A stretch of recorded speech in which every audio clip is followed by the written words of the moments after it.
Okay, hi everyone. I am starting a new series. I'm calling it my pretty much my why I started my agency, why I started my business series, because I found that a lot of people are interested and who want to know about what it's like to run a business. Maybe you're thinking about it, maybe you're in it, and maybe you just need some motivation. I know I like to look at different people talking about their own business and what keeps them motivated, things like that. So I figured I'd share because people said that, yeah, share, Melissa, share. So that's what I'm going to do. So I'm starting this weekly series. It's a video series. It's not going to be with my fancy editing or anything like that. It's going to be really vlog style. Sometimes I'm going to be here in my desk studio. Other times I'll probably be out either in my car or on a walk. But we're going to talk about different topics that what it's like to run an agency, how to keep the agency going, and how to do it better. And I'm going to tell you the truth and keeping it real, but also try to be motivational as well. So I figured, and I'll have some notes too. So whenever I look down, I'm looking at my notes. This because I don't want to miss like something that people ask about. And I would suggest to in the comments, just let me know what you want to hear, any questions that you may have. I have some loose topics, but let me know any questions you have. This video is good for people, for women in particular, who are of a certain age. We're not 40 and up for sure, who are looking to do something different. Maybe you worked in corporate and you are starting your business, and maybe you want to jump into your business full time and you're making that leap, or that leap was brought upon you. When I talked to some of my business buddies, at least half of them, it was like a mutual agreement as to they started a business, and if they worked in corporate, either they were let go or laid off. And there's nothing wrong with that. It just happens all the time. I know, especially today in 2025, there is a lot of folks who are making a lot of transitions and different things in what they want to do with their business or with their lives. And a business could be one of them. So I want to share that. Again, I'm going to try to keep this pretty raw. So not a lot of fancy editing and hopefully not a lot of fancy words. I'm going to try to keep it short and sweet, no more than sort of 10 minutes at the most. And basically answer the questions. We're already knee deep in it, and I think I'm already at the 3-minute mark. So let me go ahead and talk about the first part, which is why I took the leap. Why did I start my own business? Because I think people want to know that. I know there's a podcast out there. It still may be out there. It's under the Social Media Examiners. They have an agency podcast, the marketing agency podcast, which I love. It was hosted by Brooke Sellis. They have some new podcasts now, but I talked a little bit about it there. Probably more detail over there if you want to, as I talked for about an hour. But I'll just tell you here why I took the leap. Well, the main reason why I took the leap, again, there was a mutual agreement in terms when I left my last company, which was an agency. Adore the agency. It's great. It's one of those well-known Black agencies, African-American agency, the largest one in the country, and lots of history, lots of great relevancy in their job and how they champion the cultural message. Keep going. They keep doing it. So anyway, it was a mutual agreement, and I knew that I wanted to do this. I think some of you may be out here doing it on the side. You're doing a side hustle. That's what I was doing. I've been in the digital marketing space for so long that I was doing somebody's website, somebody's marketing, but buying somebody's ads. I have lots of cousins and lots of family. I have a big family. My own family, I'm one of 5 daughters, but my dad was one of 10. So I have 45 first cousins. We all live here in Detroit, Michigan. So there's plenty of things where I can help do. And one of my first clients is my dear cousin who owns a retail store, an amazing retail store. And she's super, super successful. I want to say I probably had a smidgen of help with her with that. Other than that, it's all her. It's all her. But anyway, I took the leap because I was burnt out, and after working for 30 some odd years, couldn't fake the funk. I know some of you could relate to that, where you fake it till you make it.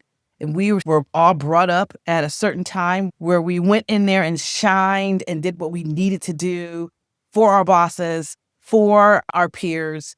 And you get to a point where, especially if it's not in you to do that, where you just can't fake it anymore. You can't hide the burnout. You can't hide the fact that sometimes you just don't care. You don't care about the projects you're working on. You don't care about the product. For me, it was like it was a hard time for me to really rally behind the effort. And I think a lot of people are like that. Unfortunately, there's a lot of businesses, a lot of corporate businesses that maybe you don't rally behind because they may not fit your background, your morals, or your values.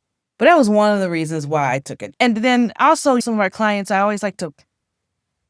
always worked in like professional services. I should say always. I've worked in professional services a lot. I was a consulting for over 10 years, agency work for 5. And then I worked on client side, meaning I worked for clients in between all that. And I did also work for another agency, another like service company for about a year or two. So I've always worked like services side of things. And with those services came clients.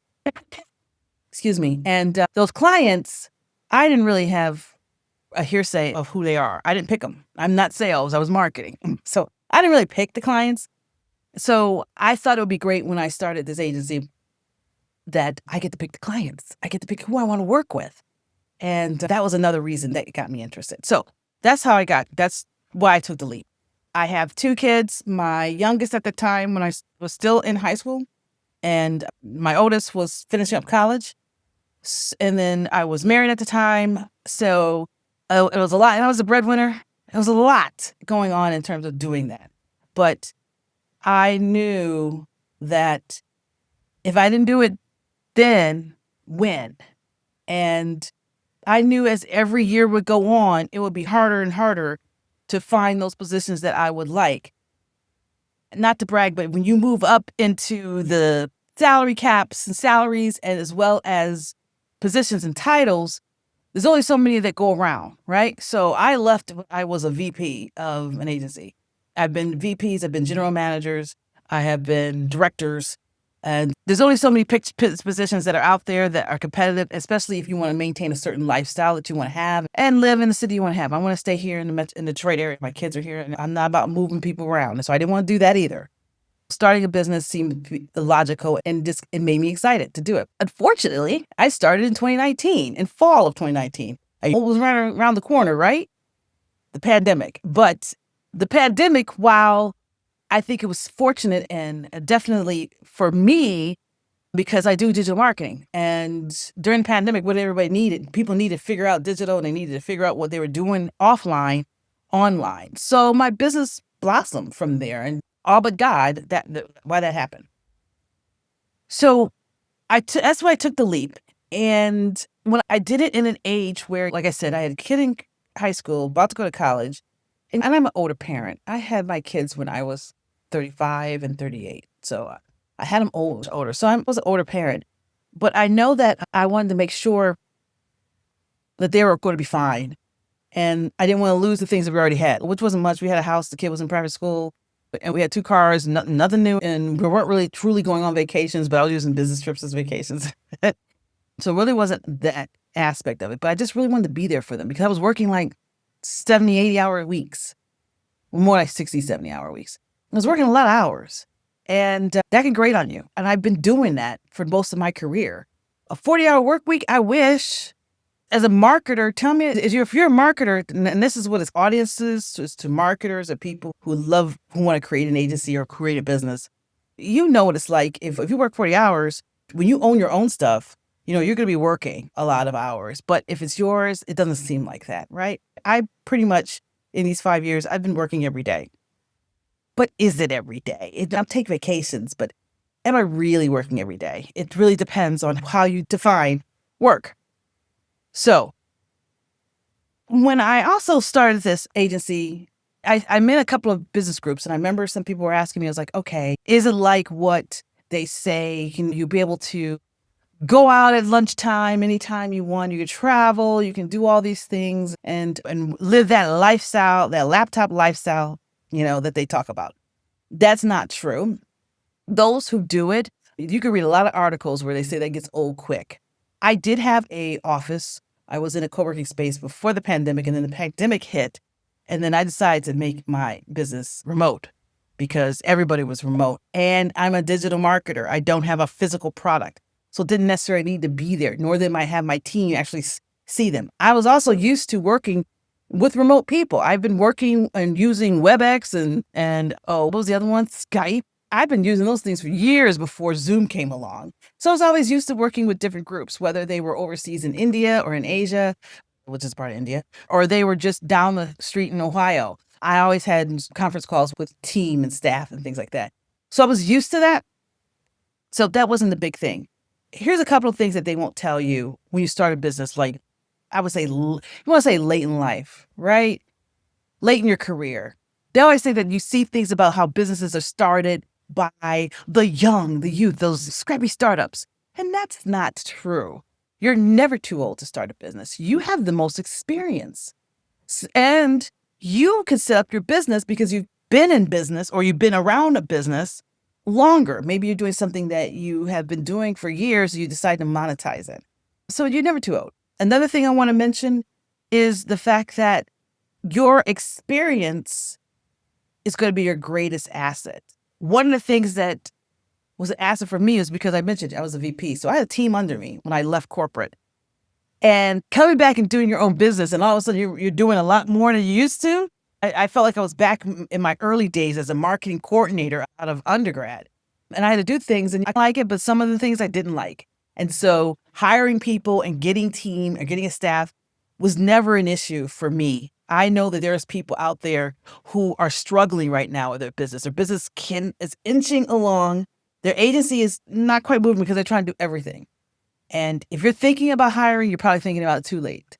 So getting staff, getting somebody to help you with it, whether it's just starting off with a VA, you need to bounce ideas off of it. You got to get staff in place. Your network is number two truth about no one tells you about starting a business when you're older is your network is your number one asset, right? Who you know is your number one asset. And if you're doing a craft that you have been doing for a while, like I have, then I have a network of people. I know tons of marketers out there and people who do marketing. And so that network became one of my assets. And that's even like my LinkedIn. My LinkedIn is probably my strongest, and most people are in my LinkedIn profile because I started way back when I was in corporate. And that was the one platform that I just kept up. I loved reaching out to some of my old business colleagues, some of my old direct reports, and some of the old people I know. And LinkedIn was just a great source for that. And so that was definitely a good way to tap in. Interesting enough, I haven't tapped in a lot with that. You may be in one of those situations too, where you're not ready to let people know what you're doing. Maybe you're like, I just want people to know I'm doing this thing. But if you're serious, like I was serious, you can let people know that what's happening with you. I have to admit, I think on my LinkedIn profile, I didn't update my LinkedIn profile to probably 2020, sometime in 2020. So I left it with me still where it was, but I eventually updated with my business, who I am, and being the president and CEO, or pretty much the CEO and founder of my business, Wise Digital Marketing.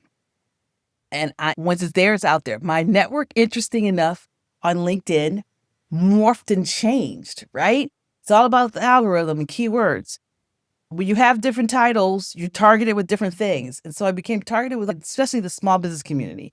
I had a lot of corporate partnerships in there, but then it changed to more of a small business community partnerships, which is interesting. I got a lot more people who wanted to connect with me, and I had to become very selective of who I connected with because I didn't want to connect with anything and everybody, especially those who want things out of you. If you're a small business owner, get used to the solicitations. People are asking you for something all day, every day. The third truth is that it's okay if you don't know everything, because you don't. You have built your skills around a certain area, maybe a certain department. You're great at ops, or you've done payroll forever. So you're thinking about doing bookkeeping or something like that. But you don't know the other areas. You don't know the marketing side, or maybe you don't know the technology side of the business. That is okay. You're a beginner. And it's okay. It's okay if you don't know how to invoice, right? You send the invoices in, but now you got to be the person who invoice. So you're going to learn all that. But there's lots of things, lots of sources that you can use to learn that. And then lastly, I want to mention is, what do you do? Like, how do you get started when you put your shingle out? I think that this will help a lot of consultants and agency owners. For me, even using the word agency, I did not like using that word. You know what? I didn't want to be an agency, really. I've always used the term consulting because I was a consultant first after undergrad or after grad school.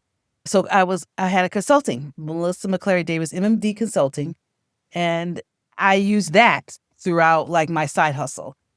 And then to change it to actually doing an agency, it took a lot of it took a lot of there's a mindset shift for sure, but I really had to take a leap with that. How I did it was really one of the first things that you should do, or if you haven't done it ready, if you're not ready to do the leap yet, but what you should do is make sure you have a mentor. Have a mentor, somebody that you can talk to that is doing exactly what you want to do with your business and your agency, but maybe they're 10 years ahead of you. So they have an agency, they're running, but they're 10 years ahead of you, and you can talk with them about what's it like to have an agency. I hope maybe some of these videos can help those out here who are looking for someone to help them with their agency. So I had a mentor. He has amazing agency. I met him at a networking event, and I adore him. And we have had coffee conversations. And he was so giving of his time and information. I actually did some side hustle work with him at the beginning, where he was working on a project and he brought me in, and I helped him with that one project. But he knew I was having my own agency, and he gave me so many great pieces of advice. One of them was, call yourself an agency. I didn't like the word. He's like, you got to get used to it. I'm just like, ugh. And one of the reasons is just the message, what people know, what the audience is going to look for. Consulting is very broad. Agency is broad too, but you really have to call yourself what you are to your audience so that they're clear as to what you offer in your offering. So agency was it. It's like, call myself an agency. I use those words, not in the name of my business, but it's there. It's there with it. So now that I've been doing this full time for 5 years, some of the things I'll say, and like I said, this is going to be a series, so I'm going to talk about a lot of things over the next, I'm going to try to make it maybe 12 weeks long or something like that. Some of the things I would say to get started with, and what I did was that I knew I needed data. I'm a data person. I've worked with enterprise businesses, corporate business. I work with the Fortune 500 companies, Fortune 5 companies. I work with those. So now I'm switching over and working with small businesses. That was my path. Yes, I could have easily did an agency to partner with some of the Fortune 500 businesses, but I just really wanted to take a step back from big business. I wanted to work with smaller businesses. And that's what my agency is founded on, is giving those sort of big brand experiences and rigor from a marketing standpoint, but helping the small businesses, the mid-sized businesses who may not have the luxury of hiring a large agency to do the work, but can get some of that agency expertise within my business. So that was my draw. And I just started collecting data by doing some small, putting myself out there and just getting some small freelance gigs. I was broad enough that I wanted to have strategy. I did a lot of things around advertising, paid advertising in particular. So I wanted to make sure that I could find some work out there in some of those spaces. So I went to a lot of networking events to start. And I also looked at what I needed to do. And I partnered with a lot of different networking groups and different groups. I highly recommend, if you are in a city that has co-working spaces, go to co-working spaces. They are a little mini incubator of small businesses, and you can find people who need help and want to do things. That's exactly what I did. I went to some co-working spaces, some speed networking type of atmospheres, and this is where I found people. It was so amazing how much came out of that. I got a board. I think I got a board invitation through it. My first client, one of my very first long-term retaining clients, was through the initial networking event and doing speed networking and things like that. You're going to have to get out there. You got to get out there. You got to put your finger out, let people know who you are. So I started small. My prices were abysmal. They were small, but I did that. Now let me talk about what I had to do practically, because I had to match expenses to like what was I making before I left corporate. I wanted to. Now, granted, I was married at the time, and so I wanted to make sure I try to maintain as much as my expenses or my revenue to match the expenses I was making. But I knew going in that it will probably be a little bit lower because I was making well over six figures. And then when you get started, you can continue with that if you like partner with a enterprise business. But I was doing something different. I was working with small businesses. I was trying to understand the small business community, getting out there. So I was taking little gigs here, little gigs there, and then a couple of big ones. And then I networked my way and partnered with other agencies. I partnered with other agencies because they either were missing what my services offered. They may have been good in branding or they were doing web development, but they didn't have strategy or they didn't have paid marketing. So I partnered with them and we went into some projects together. That's how I initially started doing a lot of partnerships. I still do that to this day. And depending on the client, I will jump in and partner with them. Connecting with people from school, from my job where I used to work, that was also a big thing. I am working in the field I'm in.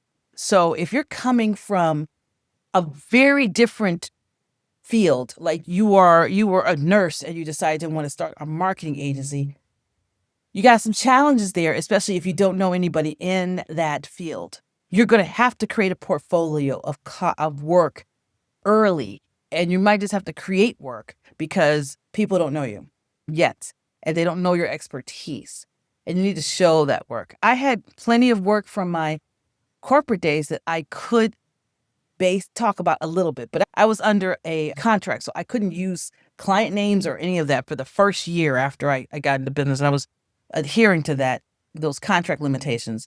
But I talked a little bit about, I did some cases and came up with scenarios so that people would understand the type of work I do. And I just really tried to craft my packages. Another thing I did was not only did I get a mentor, but I also had a business coach. And a business coach, especially if you're starting, can help you around this great internet space. You want somebody who's been there, who knows how to be a small business. And trust me, I have my MBA. And I learned how to be a business. I learned how to maximize shareholder value for corporate businesses. But for a small business, I needed to have somebody who was doing the small business space. So I got a couple of mentors. One of them, or a couple of business coaches, I should say, had my mentor who basically has an agency 10 years ahead of me. That's different than a business coach. A business coach could teach you just efficiencies and how to skip some steps and really set your business up right. So my initial business coach, you probably have heard of her, was a woman named Nicole Walters.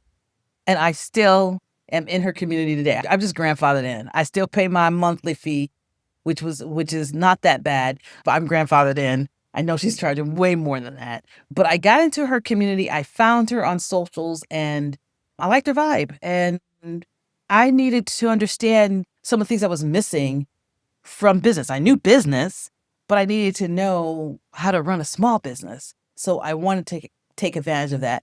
I highly recommend that starts it off as well. Why has it been worth it? I'm going to get into more of that, especially when I'm out midday. It's been worth it because of freedom. That's all I wanted. I just wanted the freedom to be able to make the choices. I wanted to be able to work remote all the time. And I didn't want to have to tell people that, oh, I'm going to be remote today. I wanted the flexibility and the freedom. Freedom is so intoxicating. So you got to know why are you doing this? You got to have a good why. My why was freedom. And I say this all the time. If you've met me, I have worked really hard every day to stay unemployable. Why I say that is because usually when I'm looking for work, or if I'm out and I'm available for work, the headhunters start calling. And you get all the headhunters. And typically that's like how my career has been. I either get a headhunter call or I get an opportunity from another friend, and I bounced around from that perspective. And so that was always going to be there. So I had to really ignore that noise about, oh, that's a good position. Oh, I've always wanted to work for that company, because I really had to I wanted to focus in on doing this for me. So I worked hard to stay unemployable. I looked at things and I wanted to build my book of business quickly. So I didn't get the calls and I would have to justify, oh, okay, I got to pay for the baby's school. So maybe I will go back in corporate. No, I didn't want to do that. So I really jumped on it fairly quickly. let me close because this is definitely longer than I wanted to keep this at 10 minutes, and we're going into a half hour. Let me close and say this because I'll talk about some things that are next. One, I want to say if you have been sitting and thinking about starting your own business, starting an agency, taking the leap, let this be a nudge for you. Hopefully, this could help you or give you a little bit of an idea of that you can do it out there.